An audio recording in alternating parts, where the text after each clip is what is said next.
อยู่ไกลอายลืมน้องแล้วหรือใดสัญญาไว้ในคืนเดือนเพ็ญตาเวนตกฟ้าน้องยังบ่เคยได้เห็นน้องจากอายเพราะความจำเป็นยังคิดเห็นกองเฟืองบ้านนามาฮอดเมืองหลวงน้องเห็นแต่สิ่งใหม่ๆมีทั้งแสงสีแสงไฟสิ่งล่อใจน้องบ่สะอ่อนทั้งเทศทั้งบาล่อตาน้องบ่อ่อนซ้อนอายเอ่ยอย่าได้งอนขอวอนอย่าห่วงสัญญา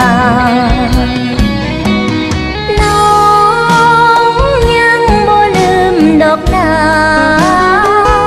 ที่เคยสัญญาอยู่กองเฟืองในคืนวันนั้นยงเสื้อมั่นใจทั้งเฮาจะอยู่ใกล้กันยังเฝ้านับคืนนับวันสองเฮานั้นได้อยู่คู่เคียงจบสิ้นเวียกงานน้องเองจะกลับบ้านเฮาน้องเองบ่เคยหูเบาแต่ยังเฝ้ารักษาให้อายฝากพ่อแม่น้องช่วยทานให้อยู่สบายสองเฮาคงได้มั่นหมาย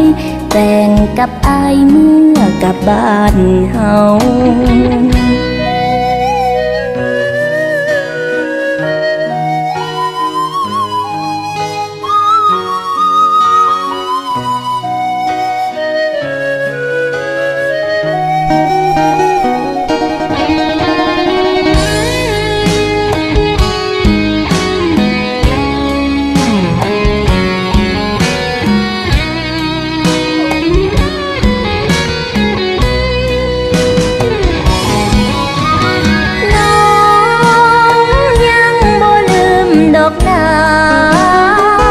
ที่เคยสัญญา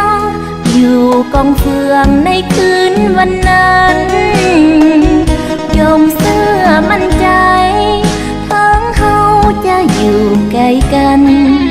ยังเฝ้านับคืนนับวัน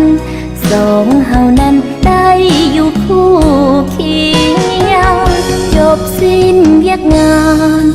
น้องเองจะกลับบ้านเฮาน้องเองบ่เคยหูเบาแต่ยังเฝ้ารักษาให้อา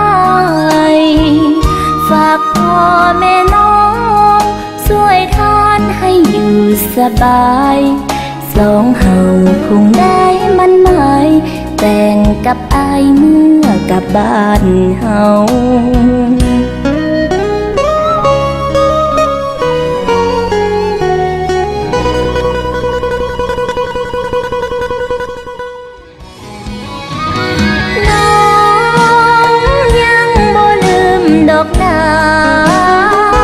ที่เคยสัญญาอยู่กองเฟืองในคืนวันนั้นยงเสื้อมั่นใจทั้งเฮาจะอยู่ใกล้กันยังเฝ้านับคืนนับวันสองเฮานั้นได้อยู่คู่เคียงจบสิ้นเวียกงานน้องเองจะกลับ